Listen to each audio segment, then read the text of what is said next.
बात कुछ पुरानी है। इलाहाबाद विश्वविद्यालय में एक बहुत ही कुलीन, भद्र, सुलझी हुई, कुशल और सच्चरित अध्यापिका थी। वो M.A. कक्षा की संस्कृत विषय की व्याख्याता थी। उनका नाम था प्रेरणा गौतम। यथानाम तथागुण वह सद्मार्ग से भटके युवकों और व्यक्तियों को सचमुच प्रेरणा देती रहती थीं। कोई डसे डर इंसान ही क्यों न हो, प्रेरणा जी उसे नेक राह पर चलने की प्रेरणा अवश्य देती रहती। उनका मन तो सुंदर था ही, तन भी निहायत खूबसूरत था। सुंदरता ने उनके गोरे चिटचिटे बदन पर मानो 4 चांद लगा रखा था। रेशमी बाल और सुरमई आंखें देखते ही बनती थी, बल्कि यूं समझिए कि वह वाकई रूप की रानी थी। उनका गोरा मुखड़ा देखकर लोग आहें भर कर रह जाते। उनका मन मसोस उठता। उनकी अदाएं दरअसल बहुत निराली थीं। उनका हर अंदाज एकदम अनोखा था। जो व्यक्ति उनसे एक बार बात कर लेता वह मंत्रमुग्ध सा हो जाता। वह स्वयं को धन्य समझने लगता। उनके अंदर वे सभी गुण मौजूद थे जो किसी कुलीन और सभ्य स्त्री में होने चाहिए। उनके शरीर में गजब की जो लचक भी वो उनके हृदय पटल पर भी विराजमान थी। साथ ही वह सच में इतनी दिलेर भी थी कि उन्हें ऐसे शरारती बदमाश व्यक्तियों से तनिक भी भय न लगता था। उनकी दिलेरी का कोई जवाब ही न था। उनका विवाह न हुआ था। अभी तक वह कुंवारी ही थी। उनके माता पिता और अग्रज मनमोहन गौतम भी बिल्कुल उन्हीं की तरह थे। मनमोहन गौतम भी बहुत ही सज्जन और दयालु पुरुष थे। एक बार की बात है, प्रेरणा जी की कक्षा में एक ऐसे विवेकहीन विद्यार्थी ने दाखिला ले लिया जो क्लास के बाकी अन्य छात्रों से उम्र में काफी बड़ा और बहुत ही दंड था। उसका नाम था गोकर्णनाथ तिवारी। संस्कृत विषय का छात्र होते हुए भी उसे नीति और संस्कारों से कुछ भी लेना देना न था।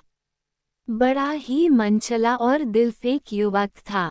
वह न तो कोई छोटा देखता और न बड़ा, जो जी में आता फौरन बक देता।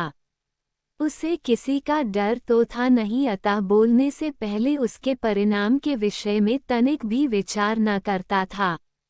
उसे किसी का लेशमात्र भी भय न था। उसका कद लगभग 8 फीट लंबा था। गर्दन भी जिराफ की तरह लंबी थी। रंग बिल्कुल गोरा और बदन दोहरी थी। इतना ही नहीं, अल्पविराम वह पहले दर्जे का बड़ा वाचाल भी था।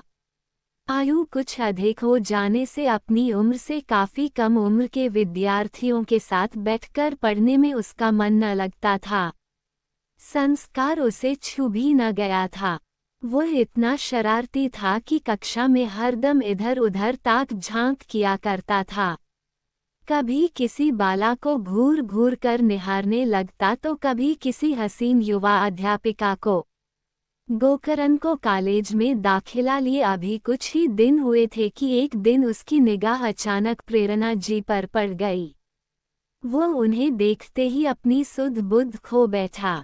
गुरु शिष्य परंपरा को भूलकर वह मन ही मन उन्हें अपने मन के आईने में उतारने लगा। उनकी नज़र कमसिन प्रेरणा जी के चेहरे पर जाकर अटक गई। मन में काम भावना दीप्त होते ही वह अपने कर्म मार्ग से भटक कर रतिमार्ग का अनुसरण करने में लीन हो गया। इससे गोकर्णनाथ की भूख प्यास तो मिटी गई, उसके नेत्रों से रातों की नींद भी उड़ गई। वह कामपीड़ा से अंदर ही अंदर तृषित रहने लगा। अब वह रातों दिन उन्हीं के बारे में सोच सोच कर दुबला होने लगा। अब वह मन ही मन कुड़कुड़का जीने लगा। अगर उसका वश चलता तो वह प्रेरणा जी को अपने बाहुपाश में कसकर अपने सीने से लगा लेता। ये सोचते ही उसके मन में घुटन सी होने लगती। वह उनके कोमल सुंदर कपोलों को चूमकर अघा जाता। भ्रम बनकर नर्म गुलाबी अधरों का मधुरस चूसकर तृप्त हो जाता। उसके दिल के अरमान पूरे हो जाते। उसकी हसरत मिट जाती। वह नींबू को इस प्रकार निचोड़ डालता कि एकदम रसहीन हो जाता, लेकिन महाविद्यालयीन अनुशासन और सामाजिक मर्यादाओं के सामने वह बहुत ही विवश था। उन पर उसका कोई जोर न था। वह अपने मन की पीड़ा किसी को बताकर दिल का बोझ हल्का करने में असमर्थ था। किसी से कुछ बताने में बदनामी का जोखिम था। मन में एक बार तृष्णा समा जाने पर अतृप्त पुरुष कुमार्ग पर अग्रसर हो जाता है। काम वासना के दलदल में फंसते ही वो व्यभिचारी बन जाता है। उसे फिर और कुछ दिखाई नहीं देता है। आँख होते हुए भी वह बिल्कुल अंधा हो जाता है। उसका मन नियंत्रित नहीं रहता है। मस्तिष्क अनियंत्रित हो जाता है। काम तृष्णा से व्यथित इंसान का दिल काबू में नहीं रहता है। उसे हर वक्त काम ही काम दिखाई देने लगता है। आखिरकार उसकी हालत ऐसी हो जाती है कि वह मानसिक रोगी बन जाता है। ऐसी ही कुछ दशा गोकर्णनाथ की हो गई। मन बेकाबू होते ही अपनी कुदृष्टि के चलते गोकर्ण प्रेरणा पर डोरे डालने की असफल कोशिश करने लगा। वह हमेशा इस जुगत में लगा रहता कि सुंदरता की मूरत प्रेरणा जी को अपने वश में कैसे करूं, उसे मैं अपनी ओर किस तरह आकृष्ट करूं। अगर मुझे वशीकरण मंत्र आता तो चुटकी बजाते ही उसे अपनी उंगलियों के इशारे पर नचाता। पर प्रेरणा इन बातों से एकदम अनजान थी। उन्हें गोकर्ण की हरकतों का कुछ पता ही न चल पाता। वो हरदम अपनी धुन में ही लगी रहती थी। उन्हें इतनी फुर्सत ही न थी कि वो मस्खरे गोकर्ण की किसी हरकत पर ध्यान दे पाती। उन्हें बस अपने काम से काम था। हर अच्छा अध्यापक अपनी कक्षा के छात्रों को भली भांति पहचानता है। वो उनकी नस नस से वाकिफ होता है। वो उनकी खूबियों और कमजोरियों पर अपनी कड़ी निगाह रखता है। पुरुष किसी स्त्री को किस चेष्टा या कुचेष्टा से देखता है वो तुरंत समझ जाती है। पुरुष की कुचेष्टा को समझते ही वह सजग हो जाती है। छात्रों से भरी कक्षा में गोकर्ण की बार बार की उठपटांग कारगुजारियों से एकदम बेखबर प्रेरणा को कुछ ही दिन बाद यह एहसास होने लगा कि गोकर्ण सचमुच एक लफंगा है। वह पढ़ने लिखने का शौकीन नहीं वरन केवल बातूनी है। यहाँ आकर यह अपना समय गुजारता है। इससे दूसरे विद्यार्थियों पर भी असर पड़ सकता है। विद्यार्थी किसी दिन उनका उपहास कर सकते हैं। इससे मेरी जग हंसाई हो सकती है। शिक्षक यही कहने लगेंगे कि अपने छात्रों पर प्रेरणा का कोई नियंत्रण नहीं है। बहुत ही कमजोर शिक्षिका है। किंतु उन्हें ये तनिक भी आभास न हुआ कि गोकर्ण उन्हें अपना दिल दे बैठा है। वो उन्हें बेइंतहा चाहने लगा है। प्रेरणा जी मन लगाकर चुपचाप अपना काम करती जा रही थी। नतीजा ये हुआ कि उनके प्रति गोकर्ण की फब्तियां आए दिन बढ़ने लगी। वह जब ही होता उन पर छींटाकसी करने लगता। वह उन्हें ऐसी नज़रों से देखता जैसे भूखे शेर की तरह अवसर मिलते ही उन पर झपट पड़ेगा। वह बारंबार उन्हें चक्षु निमंत्रण देकर आमंत्रित करने का यत्न करता। समचक्र इसी प्रकार पंख फैलाकर तीव्र गति से उड़ता रहा। एक दिन की बात है, विद्यार्थी अपनी कक्षा में बैठे हुए थे कि इतने में प्रेरणा जी का यकायक आगमन हुआ। कक्षा में उनके दाखिल होते ही गोकर्ण ठहाके मारकर हंस पड़ा। ये बात प्रेरणा को बहुत नागवार गुजरी। देखते ही देखते वह एकदम आग बबूला हो उठी। उनके तन बदन में आग लग गई। पलक झपकते ही उनका पारा 7वें आसमान पर चढ़ गया। एक बार उनके जी में आया कि लाओ इस मजनू की औलाद के गाल पर 2-4 चाइटे खींचकर जड़ दूं। ये सदा के लिए अपनी आदत भूल जाए, पर फिर यह सोचकर कि इससे कॉलेज का माहौल बिगड़ सकता है। उदंड के संग उदंडता करना जायज नहीं है। अनियंत्रित को नियंत्रित कर लेना ही बुद्धिमानी है। शिक्षक का कार्य बिगड़े को सुधारना है। मूर्ख को ज्ञान देकर उसे सही रास्ते पर लाना है। सदैव जैसे को तैसा आचरण उचित नहीं है। मन में यह विचार आते ही तत्काल अपने मन पर नियंत्रण रखते हुए बड़े संयम के साथ बोली, क्यों मिस्टर गोकरण, आज आपको बड़ी हंसी आ रही है? क्या बात है? इस प्रकार आपके हंसने का रहस्य क्या है? आपकी इस भौरी हंसी का मकसद क्या मैं जान सकती हूँ? ये सुनते ही गोकरण की सिट्टी पिट्टी अकस्मात गुम हो गई। प्रेरणा जी का कठोर वचन कानों में पड़ते ही उसकी हक्की बक्की बंद हो गई। उसके ओठ मानो सिल गए। ऐसा लगने लगा जैसे वह गूंगा और बहरा हो गया है। एक चुप हजार चुप, उसके मुंह से एक शब्द भी न निकले। मारे भाई के वह थर थर कांपने लगा। यही नहीं, वो अब उनसे नजर मिलाने की जुर्रत भी न कर पा रहा था। वो उनकी ओर न देखकर बगलें झांकने लगा। उसकी यह धृष्टता प्रेरणा को लेशमात्र भी अच्छी न लगी। क्षण भर बाद वह फिर बोली, अच्छा मिस्टर गोकरण, जरा खड़े हो जाए। ये सुनकर गोकरण शुतुरमुर्ग की भांति अपनी गर्दन जमीन की ओर नीची करके बड़ी निर्लजता से बोला, मैडम, जितना सब लोग खड़े होने पर दिखाई देते हैं उतना मैं बैठे रहने पर भी दिखाई दे रहा हूँ। मेरी ऊंचाई इतनी है कि आप मुझे ऐसे ही देख लीजिए। मुझे खड़े होने की कोई जरूरत नहीं है। उसकी जिद देखकर प्रेरणा जी शेरनी की तरह दहाड़ते हुए डपटकर बोली, मिस्टर गोकरण, मैंने कहा बिना किसी नानुकर के खेरे हो जाए वरना ठीक न होगा। मैं पूरी कक्षा के सामने आपको लज्जित नहीं करना चाहती। मेरा इरादा आपको शर्मिंदा करने का कतई नहीं है। मुझे आपसे आज कुछ पूछना है। तब डरते डरते गोकरण बोला, मैडम, अब अगर आप कहती ही हैं तो लीजिए, मैं खड़ा हो जाता हूँ। इतना कहकर वह गुमसुम खड़ा हो गया। प्रेरणा फिर बोली, इधर आइए मेरे पास। ये सुनना था कि हमेशा गुर्राने वाले शेरदिल नौजवान के होश हवास ही गुम हो गए। पल भर में ही उसे अपनी नानी याद आने लगी। वह सोचने लगा, हे परमात्मा, अब मेरे साथ क्या होने वाला है? ये औरत ही है या कोई बला? आज यह मेरे साथ ऐसा रूखा बर्ताव क्यों कर रही है? इसकी मंशा क्या है? हमेशा हंसमुख रहने वाली देवी रुद्र रूप धारण करके आज एकाएक धधकती ज्वाला कैसे बन गई? आज ये बिगड़ खड़ी क्यों हो गई? क्या वाकई मेरी शामत आने वाली है? कहने का तात्पर्य ये कि उस वक्त उसके मस्तिष्क में तरह तरह की खिचड़ी पक रही थी।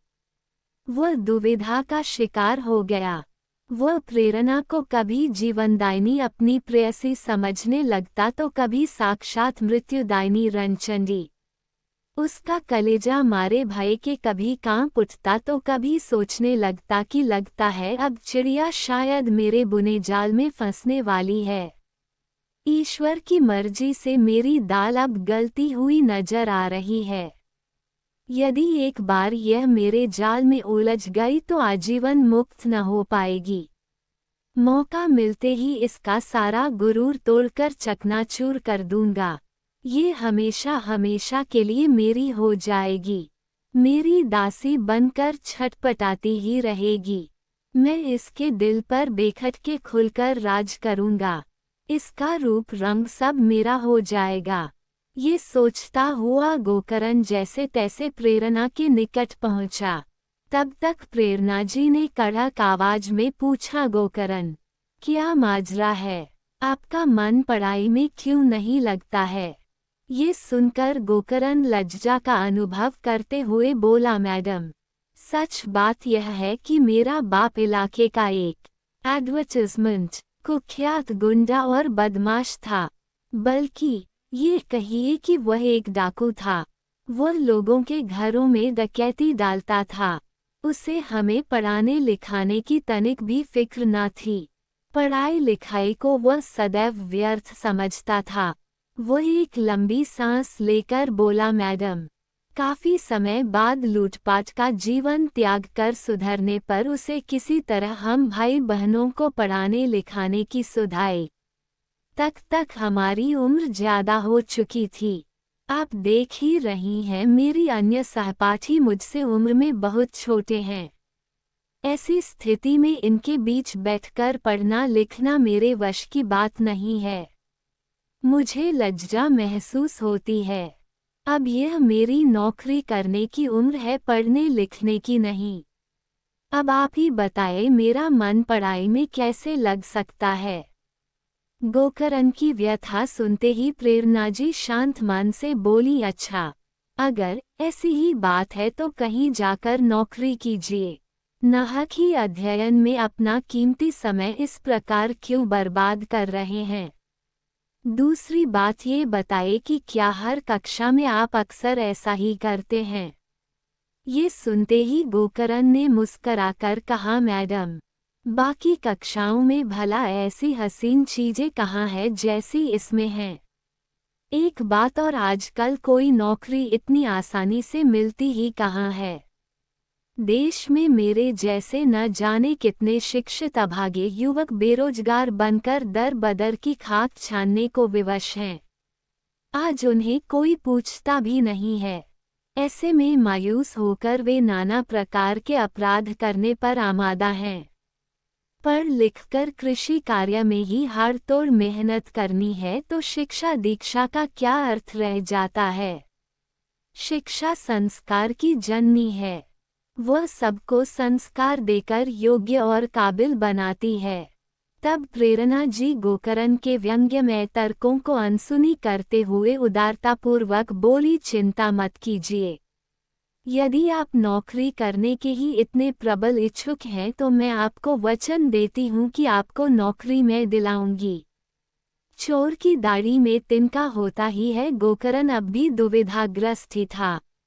अभी तक उसकी दुराशा कम न हुई। फिर भी वह कुछ साहस जुटाकर बोला, परंतु मैडम, मैं कोई ऐसी वैसी छोटी मोटी नौकरी न करूँगा। यदि नौकरी करूँगा तो आन बान शान और शोहरत वाली ही करूँगा। ये सुनकर प्रेरणाजी हंसकर गंभीरता से बोली, मैं आपको ऐसी वैसी नहीं बल्कि शोहरत और शानदार नौकरी ही दिलाऊंगी। ऐसा कीजिए, ये लीजिए मेरे घर का पता और कल सुबह अपने सभी प्रमाण पत्रों के साथ वहां आ जाए। कॉलेज से फुर्सत मिले पर वह घर गई और अपने भाई से गोकर्ण को कोई अच्छी नौकरी दिलाने का अनुरोध किया। गोकर्ण काम तृष्णा में अंधा तो हो ही चुका था। घर पर बुलाने का प्रेरणा का आमंत्रण मिलते ही वह फूलकर कुप्पा हो गया। उसके हृदय में प्रसन्नता की लहरें उठने लगीं। उसका कलेजा जोर जोर से धड़कने लगा। मन बल्लियों उछलने लगा। मन मृग कुलाचे मारने लगा। उसके मन ख्याल आने लगा कि ऐसा मालूम होता है मेरी सोच पूर्णतया गलत थी। अंततः मेरी चिंता बिल्कुल निर्मूल ही साबित होती दिखाई दे रही है। मन में यह विचार आते ही उसकी मुराद पूरी होती हुई नजर आने लगी। उसकी सारी उदासी तनिक देर में न मालूम कहाँ छूमंतर हो गई। उसका मन मयूर मस्त होकर नृत्य करने लगा। गोकर्ण सोचने लगा, अब पंछी लगभग मेरे बिछाए जाल में फंसने को सहर्ष राजी है। घर पर आने का खुले मन से निमंत्रण देना इसका सबूत है। मगर दूसरे ही पल उसके मन में आता कि कहीं ऐसा न हो कि अपने घर पर प्रेम से बुलाकर यह चतुर चिड़िया उल्टे मुझे ही अपने बिछाए हुए जाल में फंसा दे। पाने के फेर में अनायास ही कहीं मुझे लेने के देने न पड़ जाएं। स्त्री जाति का कोई भरोसा थोड़े ही है। इन्हें जब स्वयं परमपिता जगदीश्वर ही नहीं जान सकता तो पुरुष की तो बिसात ही क्या है। किसी पुरुष की क्या मजाल कि किसी ललना को पहचान सके। पलक झपकते ही स्त्री कई रूप धारण कर सकती है। उसके पास कई रूप विद्यमान हैं। खुश होने पर वह किसी की तकदीर बना भी सकती है और बिगाड़ भी सकती है। उसमें देवी का रूप भी मौजूद है और पिशाचिनी का भी। वह वरदान भी देती है और नाराज होने पर अभिशाप भी। वह जैसे पुरुष को जन्म देती है वैसे ही उसे मिटा भी सकती है। मन में ध्यान आते ही गोकर्ण की रूह कांप उठती। उसे दिन में तारे नजर आने लगते। दिन इसी तरह सोच विचार करते बीत गया। शाम ढल गई और रात हो गई। गोकर्ण की उलझन किसी भी सूरत में कम न हुई। वह सारी रात्रि सो न सका। रात भर करवटें ही बदलता रहा। सबेरा होते ही वह बिस्तर से उठा और तैयार होकर मुस्कराते हुए प्रेरणा के घर की ओर चल पड़ा। मार्ग में वह ये फिल्मी गाना गुनगुनाता रहा, आज उनसे पहली मुलाकात होगी। इसके साथ ही वह सोचता रहा कि आज मेरा सपना साकार होगा। मेरा सारा खटका मिट जाएगा। मैं धन्य हो जाऊंगा। वह मुझसे जब एकांत में अकेले मिलेगी तो जी भर उसे प्यार करूंगा। मैं खुद को उस पर न्यौछावर कर दूंगा। आज मुझे जो खुशी मिलेगी वो मुझे जीवन भर नहीं मिल पाएगी। मैं ऐसा करूंगा, मैं वैसा करूंगा। मेरा भरपूर प्रेम पाकर वह फिर कभी भूलकर भी मुझसे अलग न हो सकेगी। वह हरदम मेरे ही ख्यालों में खोई रहेगी। इतने में प्रेरणा का घर आ गया। गोकर्ण ने वहां जाते दरवाजे पर लगे डोरबेल को बजा दिया। घंटी की आवाज सुनते ही प्रेरणा ने दरवाजा खोल दिया। उस समय वह घर में अकेली थी। उसमें कोई दूसरा व्यक्ति न था। दरवाजे के बाहर गोकर्ण को खड़े देखकर वह बोली, आ गए मिस्टर गोकर्ण, आइए अंदर आइए। घर के अंदर जाते ही वहां किसी और को न देखकर गोकर्ण के मन में हिलोरें उठने लगीं। उसका मन मचल उठा। प्रेरणा जी ने उसे करीने से सजे सोफे पर बैठने का संकेत किया। वह धम्म से उसमें बैठ गया। उसमें बैठते ही वह उसके अंदर धंस गया। उसे वहीं बिठाकर प्रेरणा जी रसोई के भीतर चली गईं। उनके वहां से हटते ही गोकर्ण पुनः अपने स्वप्निल संसार में पूर्ववत विचरण करने लगा। तब तक प्रेरणा जी एक खूबसूरत तश्तरी में चाय के 2 प्यालों के साथ तरह तरह के नमकीन और बिस्कुट सजा कर ले आईं। लीजिए चाय पीजिए मिस्टर गोकर्ण, वह मुस्कराकर बोली। गोकर्ण ने बेधड़क चाय का एक कप उठा लिया और थोड़ी सी नमकीन मुंह में डालने के बाद चास की चुस्कियां लेने लगा। उसके मन में अब भी वही कुचेष्टा थी। वह चाहते हुए भी कुछ समझने में एकदम असमर्थ था। वह मानो किंकर्तव्य विमूढ़ बन चुका था। एक एक पल बिताना उसे भारी लग रहा था। वहां उसका दम घुटने लगा। वह बारंबार यही सोचता कि प्रेरणा अब मुझसे क्या कहने वाली है। यह मुझे जीवनदान देगी या भूखी बाघिन के जैसे कहर बनकर मुझ पर औचक टूट पड़ेगी। प्रेरणा जी एक कुशल और अनुभवी अध्यापिका थीं। वह गोकर्ण के उत्पाती मन के भावों और उसकी उलझन को काफी हद तक भांप चुकी थीं। उन्हें ये ताड़ते तनिक भी देर न लगी कि मुझे इस वक्त घर में अकेली पाकर यह मुझे किस निगाह से देख रहा है, लेकिन प्रतिकार स्वरूप वह उससे कुछ बोली नहीं। प्याले की चाय खत्म होते ही प्रेरणा जी कहने लगी, मिस्टर गोकर्ण, अब आप एक काम कीजिए। आप जिले के पुलिस कप्तान के दफ्तर चले जाइए। मनमोहन गौतम मेरे बड़े सगे भाई हैं। वहां जाकर उनसे मिल लीजिए। वह आपकी पूरी मदद करेंगे।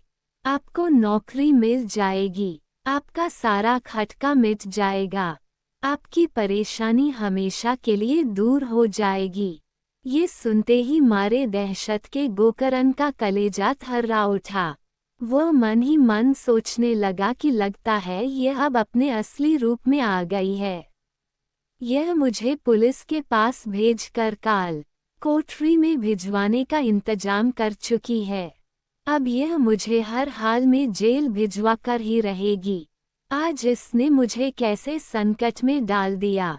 वहाँ चला जाऊं तो भी बुरा और न जाऊं तो भी बुरा। जाने पर जेल जाने का खतरा और न जाने पर हाथ आती हुई नौकरी न मिलने का खतरा है। तत्पश्चात यह सोचकर कि शायद मेरी शंका बेकार हो और सच्चाई कुछ और ही हो, लाओ वहां जाकर अपने मन की तसल्ली तो कर ही लूं। बाद में जो होगा देखा जाएगा। मन में यह विचार आते ही गोकर्ण बड़े उत्साह में आकर कप्तान साहब के ऑफिस की ओर चल दिया। वहां जाकर जब उसने मनमोहन गौतम के बारे में पूछा तो उसे जो कुछ भी मालूम हुआ उसे सुनते ही वह दंग रह गया।